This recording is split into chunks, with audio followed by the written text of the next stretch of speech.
नमस्कार। स्वागत है आप सभी का आपके अपने बिब्लियोफाइल के इस टेक्निकल प्लेटफॉर्म के ऊपर। आज हम अपनी जो रेगुलर टेस्ट सीरीज है उसका पेपर 026814 814 नंबर का जो पेपर है उसके सॉल्यूशन को लेकर, जैसा कि हमें मालूम है कुल प्रश्नों की संख्या 25 होती है। तो चलिए शुरू करते हैं एक एक सवाल से। पहला सवाल है कंपैरिजन का सवाल है। देखो क्या दे रखा है, 5 लोग हैं, 5 बच्चे हैं। बी ई से बड़ा है, बी ई से बड़ा है, लेकिन लेकिन किंतु परंतु किसके लिए आता है? First person. और फर्स्ट पर्सन कौन है? बी। बी ए से छोटा है, इसका मतलब ए से बड़ा है। आगे दे रखा है ए सी से छोटा है, इसका मतलब सी बड़ा है। ए सी से छोटा है, लेकिन लेकिन किंतु परंतु किसके लिए? First person. फर्स्ट पर्सन कौन है यहाँ पर? ए। ए डी से बड़ा है, ए किससे बड़ा है? डी से बड़ा है। जो जो किसके लिए? Second person. सेकंड पर्सन कौन? डी। डी बी से बड़ा है, डी किससे बड़ा है? बी से बड़ा है। और बी ई से बड़ा है। ये सीक्वेंस बनी। यदि सभी बच्चे लंबाई के अनुरूप खड़े हो तो चौथा बच्चा कौन सा होगा यदि गिनती सबसे लंबे से की जाए? तो सबसे जो टॉलेस्ट है वो कौन है? सी। ये फर्स्ट नंबर पे, ये सेकंड नंबर पे, थर्ड नंबर पे और फोर्थ नंबर पे। तो फोर्थ पे कौन आया? बी। तो ऑप्शन फोर्थ हमारा क्या होगा? राइट आंसर होगा। अगले प्रश्न की तरफ चलते हैं। नेक्स्ट सवाल है ब्लड रिलेशन का सवाल है। क्या कहता है कि बी डी की माता है, ये डी है, और डी की माता कौन है? बी। सी डी का भाई है, तो ये दोनों हो गए सिबलिंग। एच ई की पुत्री है, जिसकी जो जिसका किसके? Second person. सेकंड पर्सन कौन है? ई। और ई डी की पत्नी है, ई पत्नी है डी की, तो डी हो गया इसका पति। और एच ई की पुत्री है, एच पुत्री है किसकी? ई की। अब सवाल क्या पूछा है? सी का ई से रिलेशन कौन बताता है जिससे पूछा जाए? तो सी कॉल करेगा, सॉरी ई कॉल करेगा किसको? सी को। तो ई से सी की तरफ आए, ये पति और ये पति का भाई। और पति का भाई कौन होता है? Brother in law. पति का भाई कौन होता है? Brother in law. तो ऑप्शन बी क्या होगा हमारा? राइट आंसर होगा। अब देखो हमने क्या कहा है, ब्लड रिलेशन में हमेशा ऑप्शन इंग्लिश वाला उठाना है। अब देखो वहां हिंदी में क्या लिखा हुआ है? साला। जेठ देवर को भी साला ब्रदर इन लॉ बोलते हैं, और साले को भी क्या बोलते हैं? Brother in law. यहाँ हमारा आंसर क्या था? ये पति और ये पति का भाई। पति का भाई कौन होता है? जेठ और देवर। हिंदी में जेठ देवर नहीं लिखा है, तो ऑप्शन कौन सा लेना है? हमेशा इंग्लिश वाला ऑप्शन लेके चलना है। अगले प्रश्न की तरफ चलते हैं। नेक्स्ट सवाल काउंटिंग ऑफ ट्राइंगल्स का सवाल है। देखो अप्रोच कैसे करें, मैं इसको दो हिस्सों में बांटता हूँ। ऊपर वाले हिस्से में गिनते, फिर दोनों को कंबाइन करके चलते हैं। तो देखो यहाँ ये जो फिगर है, इसमें ट्राइंगल्स है 3, 1 2 और एक कंबाइंड 3। 3 यहाँ पर 6 और 3 यहाँ पर 9 और एक हो गया 10 और एक ये पूरा। तो ऊपर कितने हुए? 11 और नीचे भी कितने? 11। 11 प्लस 11 कितने हो गए? 22। अब इनको करते हैं कंबाइंड। तो कंबाइंड करने पे देखो इस लाइन से दो बनते हैं, ये लाइन है, एक लेफ्ट वाला और एक राइट वाला। कितने बने? 2। नेक्स्ट देखो ये जो डायगोनल है इससे भी दो बनते हैं, एक लेफ्ट की तरफ एक राइट की तरफ। तो दो और दो कितने हो गए? 4। अब सेम सीन किधर चलेगा? राइट हैंड साइड के ऊपर। यहाँ इस वर्टिकल लाइन से दो बनने हैं, और ये जो डायगोनल लाइन है इससे भी कितने बनने हैं? 2। तो दो और दो कितने हुए? 4। 4 और 4 कितने हुए? 8। तो 22 और 8 कितने हुए? 30। तो ऑप्शन बी क्या होगा मेरा यहाँ पर? राइट आंसर होगा। अगले प्रश्न की तरफ चलते हैं। नेक्स्ट सवाल है वेन डायग्राम का सवाल है। महिला और माता में रिलेशन है ओल आर। सारी माताएं क्या है? महिला है। महिला और डॉक्टर में रिलेशन है समार का, और माता और डॉक्टर में भी कैसा रिलेशन है? समार का। तो ऑप्शन थर्ड क्या गया मेरा राइट आंसर? जो भीतर वाला सर्कल है ये बताता है मदर को, बाहर वाला फीमेल को, और ये बताता है डॉक्टर को। अगले सवाल की तरफ चलते हैं। नेक्स्ट सवाल है, कोल का कोड दे रखा है, गोल्ड का कोड दे रखा है और कोल्ड का कोड हमसे पूछा है। तो ये फिक्स कोड का सवाल है। देखो सिंबल बेस्ड सवाल होते हैं, अमूमन फिक्स कोड के होते हैं। देखो यहाँ एक लेटर दे रखा है ओ और यहाँ पर भी ओ। सेकंड पोजीशन पे कौन है? At the rate. यहाँ भी सेकंड पोजीशन पे कौन है? At the rate. तो एक आइडिया लगा सकते हैं। अगेन देखो एल फोर्थ नंबर पे 9 है और एल थर्ड नंबर पे है और थर्ड पे क्या है? 9। तो कोड हो गए फिक्स। तो सबसे पहले सी ओ मतलब 5 और एट द रेट, ये ऑप्शन गलत है, ये ऑप्शन गलत है, ये ऑप्शन, एक ही ऑप्शन बचा। फिर एल डी का हो गया 9 और परसेंटेज। तो ऑप्शन बी क्या होगा हमारा? राइट आंसर होगा। अगले सवाल की तरफ चलते हैं। नेक्स्ट सवाल है एनालॉजी का सवाल है, बेस्ड ऑन वर्ड्स का सवाल है, काफी बार आया हुआ सवाल है ये। देखो कैमरा फोकस करने के लिए लेंस का प्रयोग करता है। किसी भी छवि को, ऑब्जेक्ट को फोकस करने के लिए किसका उपयोग करता है? लेंस का। सेम वे फ्लैश जो है किसी भी ऑब्जेक्ट को प्रकाशित करने के लिए लाइट का प्रयोग करता है। तो ऑप्शन सी क्या होगा हमारा? Right answer. अगले प्रश्न की तरफ चलते हैं। नेक्स्ट सवाल है एनालॉजी बेस्ड ऑन लेटर्स का सवाल है। जब भी लेटर्स का सवाल करते हैं सबसे पहला तरीका होता है पेयर ऑफ लेटर चेक करना। एच से एस नहीं है, के से पी नहीं। आफ्टरवर्ड्स दूसरा तरीका होता है फर्स्ट टू फर्स्ट या फर्स्ट टू लास्ट कंपैरिजन। देखो अगर मैं फर्स्ट टू फर्स्ट कंपैरिजन करूं, यहाँ -1 है, फिर -7 है, तो कोई रिलेशन नहीं बैठ रहा है यहाँ पर। उसके बाद अपना नेक्स्ट तरीका आता है डिफरेंस वाला। तो ये डिफरेंस के मेथड पे है। देखो यहाँ डिफरेंस है +3 और +3 का, यहाँ है -3 और -3 का, आगे दे रखा है +3 और +3। तो नेक्स्ट वाला क्या आएगा? -3 तो ऑप्शन बी क्या होगा मेरा? Right answer. अगले प्रश्न की तरफ चलते हैं। नेक्स्ट सवाल है नंबर पजल का सवाल है। देखो यहाँ क्या किया है, 6 + 4 दोनों डिजिट्स का सम किया 10 और यहाँ 1 + 4 5 और दोनों का डिफरेंस कितना है? 5। यहाँ देखो 5 + 6 कितना है? 11 और 2 + 2 कितना है? 4। दोनों का डिफरेंस कितना आएगा? 7। तो ऑप्शन बी क्या होगा हमारा? राइट आंसर होगा। अगले सवाल की तरफ चलते हैं। नेक्स्ट सवाल है मिसिंग नंबर का सवाल है, आसान सा सवाल है। देखो into 2 into 4 into 2 into 4 into 2 into 4। तो सेकंड ऑप्शन क्या होगा मेरा? राइट आंसर होगा। अगले सवाल की तरफ चलते हैं। नेक्स्ट सवाल है मिसिंग नंबर का सवाल है, अच्छा सवाल है। देखो अगर मैं कॉलम में चलूं तो सारे नंबर मुझे आसपास दिखाई दे रहे हैं और रो में चलूं तो क्लियरली विजिबल है कि इन दो नंबर से ये नंबर मुझे बनाना है। तो यहाँ लॉजिक क्या काम में लिया है उसकी बात करते हैं। पहला जो नंबर है उसको इंटू 3 किया है और जो दूसरा नंबर है इसको इंटू 4 किया।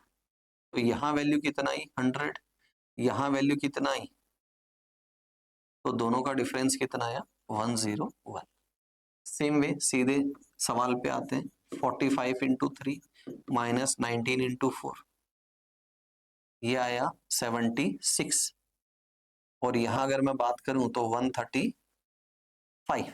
दोनों का डिफरेंस लें अगर हम, तो यहाँ 24 + 35 वैल्यू कितना आ जाएगी? 59। तो ऑप्शन डी क्या होगा मेरा यहाँ पर? राइट आंसर होगा। अगले प्रश्न की तरफ चलते हैं। नेक्स्ट सवाल question number 11 sequence of words का सवाल है। 5 शब्द है, इनको मुझे मीनिंगफुल ऑर्डर के अंदर जमाना है। तो देखो पौधे से पेड़ बनता है, 5 के बाद क्या आना? एक। कोई भी दो वर्ड्स ले लो जो कॉन्जिक्यूटिव हो, कुछ भी नहीं पता हो तो ये दो ऑप्शन तो क्या हो गए? एलिमिनेट हो गए। 5 के बाद क्या आना? एक। अब देखो फूल से क्या बनता है? फल बनता है। तो 3 के बाद क्या आना चाहिए? 4। तो ये भी गलत है। तो ऑप्शन थर्ड क्या है मेरा राइट आंसर? जिसमें सबसे पहले ले रखा है बीज, बीज से पौधा, पौधे से पेड़, पेड़ से फूल और फूल से फल बनते हैं। अगले सवाल की तरफ चलते हैं। डायरेक्शन का सवाल है। 5 लोग हैं, नॉर्थ फेसिंग है। फिर पूछा बताया है ई बी से 40 मीटर लेफ्ट है, ये बी और बी के लेफ्ट में कौन है ई, और कितना है 40। ए सी के लेफ्ट है, ये सी है, और सी के लेफ्ट कौन है ए, और कितना लेफ्ट है 20। फिर दे रखा है डी ई से 20 मीटर राइट है, ये ई है, और ई के राइट में कौन है डी, कितना है 20। और यहां दे रखा है बी के लेफ्ट में कौन है, बी फॉर बॉम्बे, बी के लेफ्ट में कौन है ई, और कितना 40। तो इसको भी कितना ले लेता हूं 20 ले लेता हूं। आगे दे रखा है तथा, ये तथा किसके लिए फर्स्ट पर्सन, फर्स्ट पर्सन कौन है डी, और डी कहाँ है सी से 50 मीटर राइट है, ये सी है, और सी के राइट में कौन है डी, तो ये वैल्यू कितना आई 30, और सी के लेफ्ट में कौन है ए, कितना दूरी पे 20। तो ये पांचों की पोजीशन है, ए और डी, ये ए और ये डी, तो ये दूरी कितनी आई 70। तो ऑप्शन थर्ड क्या होगा मेरा राइट आंसर होगा। अगले सवाल की तरफ चलते हैं। अगला सवाल है, कथन दे रखा है यदि व्यक्ति बुद्धिमान है तो उन्हें सृजनात्मक क्रिएटिव होना चाहिए। Got it. तो मतलब इंटेलिजेंट क्रिएटिव होगा तो क्रिएटिव इंटेलिजेंट भी होगा। तो दिया है क्रिएटिविटी और इंटेलिजेंस दोनों सृजनात्मकता और बुद्धिमत्ता संबंधित है, बिल्कुल है, क्योंकि ये दे रहा है कि बुद्धिमान है तो क्रिएटिव होगा, मतलब दोनों एक दूसरे से रिलेटेड है। सृजनात्मकता व्यक्ति बुद्धिमान होते हैं, बिल्कुल ये भी क्या है सही है। तो ऑप्शन थर्ड क्या होगा मेरा राइट आंसर होगा। अगले सवाल की तरफ चलते हैं। नेक्स्ट है कोडिंग डिकोडिंग का सवाल है। देखो यहाँ 5 2 टाइम्स है, और एक लेटर कितनी बार दे रखा है 2 बार, इसका मतलब कहीं ना कहीं क्या है ये फिक्स कोड का सवाल है। कुछ और मैच करते हैं। देखो यहाँ ए दे रखा है और ए का कोड भी क्या दे रखा है 5, तो ये क्या है फिक्स कोड का सवाल है। अब बी का कोड सेकंड पोजीशन पे क्या दे रखा है 9, सब में 9 दे रखा है। फिर एच वहां दे रखा है सेकंड पोजीशन क्या दे रखा है 6, तो 9 6 ये दो ऑप्शन हट गए। ए का कोड 5 दे रखा है, तो ऑप्शन फर्स्ट क्या होगा मेरा यहाँ पर राइट आंसर होगा। अगले प्रश्न की तरफ चलते हैं। क्वेश्चन नंबर 15 डाइस का सवाल है। इसने पूछा है 4 के अपोजिट कौन होगा। 2 डाइस है, कंपेयर करते हैं, 2 सतह समान है। अब 2 सतह समान हो तो क्या हो, बची हुई सतह एक दूसरे के विपरीत होता है, तो 4 के अपोजिट कौन होगा, तो यहाँ पर होगा। अगले प्रश्न की तरफ चलते हैं। नेक्स्ट सवाल 1/4 पार्ट मिसिंग है। अब देखो इस स्ट्रक्चर को अगर मैं लूं तो फर्स्ट ऑफ ऑल मैं ये चेक करता हूं कि यहाँ ये 3 स्पोक्स आएगी 1 2 3, तो यहाँ 3 स्पोक्स है, 3 स्पोक्स है और आगे भी 3 है। उसके बाद सबसे भीतर आएगा सर्कल, और उसके बाद ये आएगा 90 डिग्री। तो यहाँ भीतर सर्कल नहीं है, यहाँ सर्कल है, यहाँ सर्कल नहीं है, यहाँ डबल सर्कल है, तो ये भी एलिमिनेट। तो ऑप्शन बचा कौन सा सेकंड, वही क्या होगा मेरा राइट आंसर होगा। अगले प्रश्न की तरफ चलते हैं। पेपर कटिंग फोल्डिंग का सवाल है। देखो ये हिस्सा जब राइट से लेफ्ट आएगा तो ये ऐसे होगा, फिर ये जब डाउनवर्ड आएगा तो स्ट्रक्चर ऐसा होगा। तो भीतर मुझे एक रोम्बस मिलेगा, भीतर रोम्बस एक ही ऑप्शन के अंदर है। यहाँ कर्व दे रखे हैं दोस्तों, तो डी को क्या कर दूंगा गलत कर दूंगा। अगले सवाल की तरफ चलते हैं। नेक्स्ट सवाल रिफ्लेक्शन का सवाल है। मिरर रिफ्लेक्शन का मतलब या तो लेफ्ट से राइट या राइट से लेफ्ट है जाऊं। तो फर्स्ट ऑफ ऑल क्या देखें, ये हिस्सा जब इस तरफ आए तो ये जो स्लेंटिंग लाइंस है ये कौन सी डायरेक्शन है, ये नॉर्थ वेस्ट या साउथ ईस्ट कह सकते हैं, तो इनकी डायरेक्शन चेंज होगी। तो यहाँ बिल्कुल सही है, ये वर्टिकल गलत दे रखा है, और ये डायरेक्शन भी सही दे रखी है, ये डायरेक्शन भी सही दे रखी है। आफ्टरवर्ड्स ये हॉरिजॉन्टल लाइंस है, यहाँ हॉरिजॉन्टल है, हॉरिजॉन्टल एंड हॉरिजॉन्टल। फिर ये जो लाइंस है ये दोनों इस तरफ जानी है, तो ये सिर्फ यहाँ दे रखा है, यहाँ नहीं दे रखा है, यहाँ भी नहीं। तो ऑप्शन फर्स्ट क्या होगा मेरा राइट आंसर होगा। ऑप्शन को एलिमिनेट करना सीखना है सबसे पहले, जो बच गया वो अपने आप क्या हो जाएगा हमारा राइट आंसर होगा। अगले सवाल की तरफ चलते हैं। अगला सवाल सीरीज का सवाल है, अच्छा सवाल है। देखो नंबर आसपास है तो सबसे पहले क्या करते हैं डिफरेंस लेकर चलते हैं। पहले 2 नंबर्स में डिफरेंस कितने का है 11 का, उसके बाद डिफरेंस कितना है 12 का डिफरेंस है। आगे डिफरेंस देखो आप 8 का डिफरेंस है, और इससे आगे चले तो डिफरेंस कितने का है 35 का डिफरेंस है, आगे डिफरेंस है 19 का, और आगे चले तो 144 का डिफरेंस है, और इससे भी अगर मैं आगे चलूं तो यहाँ डिफरेंस है 66 तो एक है और 42 एक है, तो डिफरेंस कितने का है 108 का डिफरेंस है। अब डिफरेंस में कोई रिलेशन नहीं आ रहा तो क्या करते हैं, डिफरेंस का डिफरेंस लेके चलते हैं। तो यहाँ डिफरेंस देखो +1 है, यहाँ -4 है, और यहाँ +27 है। तो देखो पिक्चर क्या बन रही है, ये क्यूब है 3 का, ये 2 का स्क्वायर है, तो मैं इसको 1 का क्यूब लेता हूँ। अब आगे क्या आना है, प्लस माइनस, इधर वापस क्या आना है माइनस, और कितना 16, तो ये 4 का स्क्वायर है, फिर आगे 5 का स्क्वायर 5 का क्यूब आना है, तो वो कितना हो जाएगा 125 हो जाएगा। उसके बाद 6 का स्क्वायर आना है, तो वो कितना हो जाएगा 36 माइनस, अब आगे क्या आना है 7 का क्यूब, और ये आएगा प्लस की फॉर्म में 343, और ये इसमें अगर हम एड ऑन करते हैं तो ये आ जाएगा 451। अब 451 अगर मैं इसमें एड ऑन करूं तो यूनिट प्लेस पे आएगा 3 मेरे, तो ये नंबर गलत है। फिर आएगा 9, तो ऑप्शन थर्ड क्या होगा मेरा राइट आंसर होगा। इस पेपर में पिछले और पिछले पेपर में हमने जो सीरीज के सवाल देखे वो डबल डिफरेंस के देखे, तो थोड़ा सा इनके ऊपर फोकस करके चलना है। अगले सवाल की तरफ चलते हैं। नेक्स्ट सवाल अगेन सीरीज का सवाल है, क्या करें, सबसे पहले डिफरेंस ले, 1 का डिफरेंस है, 3 का डिफरेंस, 4 का डिफरेंस, 7 का डिफरेंस, और यहाँ 11 का डिफरेंस। अब यहाँ देखो 1 + 3 कितना है 4, फिर 3 + 4 कितना है 7, 4 + 7 कितना है 11, और 7 + 11 कितना है 18। तो आगे वाला डिफरेंस कितने का आएगा 18 का, और 18 का डिफरेंस है तो वैल्यू कितनी आएगी मेरी 46। तो ऑप्शन डी क्या होगा मेरा राइट आंसर होगा। अगले प्रश्न की तरफ चलते हैं। अगला सवाल इक्वलिटी इनइक्वलिटी का सवाल है। देखो पहला कंक्लूजन कहता है मुझे P से Q जाना है, तो P यहाँ है और Q यहाँ, तो देखो P से M और M से Q, M से Q नहीं जा सकता, तो पहला कंक्लूजन गलत है।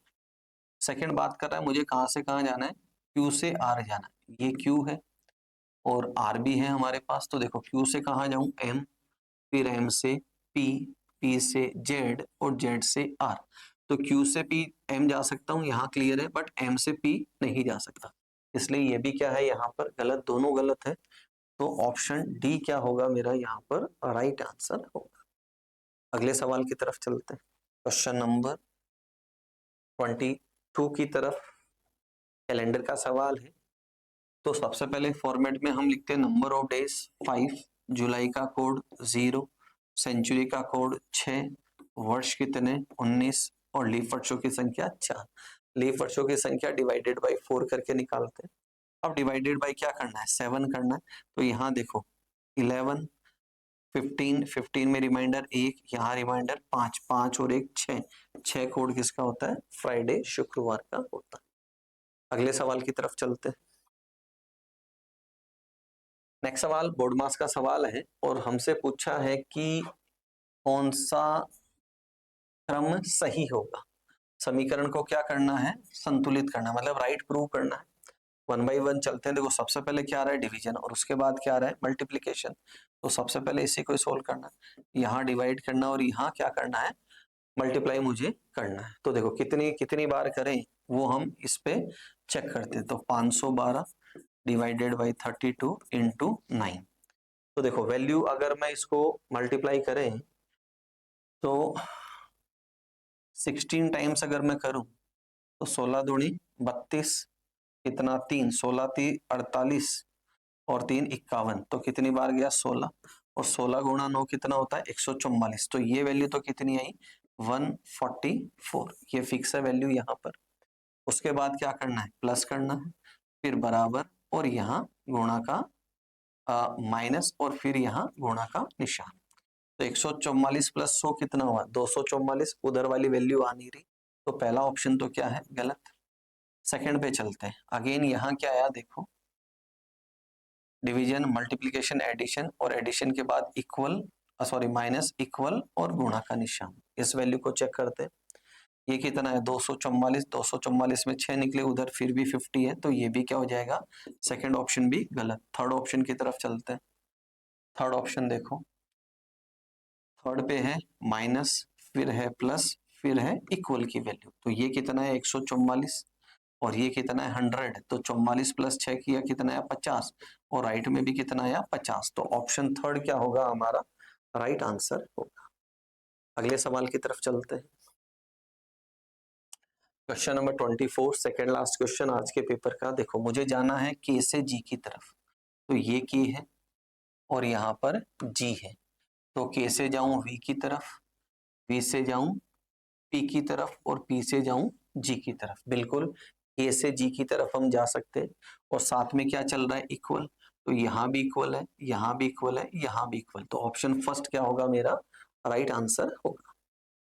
अगले सवाल की बात करें, अगले कंक्लूजन की, मुझे जाना है एल से एन, तो एल हमारे पास है और एन भी हमारे पास है, तो एल से कहाँ जाए ओ, ओ से जाए वी और वी से जाए फिर एन, तो एल से ओ नहीं जा सकते, तो सेकंड कंक्लूजन गलत है। तो कंक्लूजन कौन सा बचा, सिर्फ पहला सही है, तो ऑप्शन फर्स्ट क्या होगा हमारा राइट आंसर होगा। अगले और अंतिम प्रश्न की तरफ चलते हैं। अगला सवाल ओड वन आउट का सवाल है, नंबर बेस्ड सवाल है। देखो जब फोर फिगर में सवाल हो तो सबसे पहले स्क्वायर क्यूब की तरफ चलते हैं, तो स्क्वायर क्यूब यहाँ पर नहीं है। उसके बाद हम चलते हैं डिविजिबिलिटी की तरफ, सारे नंबर इवन नंबर है, तो उसके बाद मैं कौन से नंबर पे जाऊं, मैं इनका सम ऑफ डिजिट्स करके चलता हूँ। तो अगर मैं इनका सम करता हूँ यहाँ पर, तो ये है कितना 17, यहाँ करूँ तो कितना आ रहा है 25, यहाँ सम करूँ तो 16 और 5 कितना हो गया 23, और यहाँ सम करूँ तो 8 4 12 और 14, तो एक ही नंबर है जो इवन नंबर आ रहा है सम ऑफ डिजिट्स करने के बाद, तो यही क्या होगा हमारा राइट आंसर होगा, जिसको मैं यहाँ पर एलिमिनेट करूंगा। तो ये थे आज के पेपर के 25 क्वेश्चंस। किसी भी प्रश्न में डाउट हो बेझिझक क्लासरूम में आप मेरे से पूछ सकते हैं।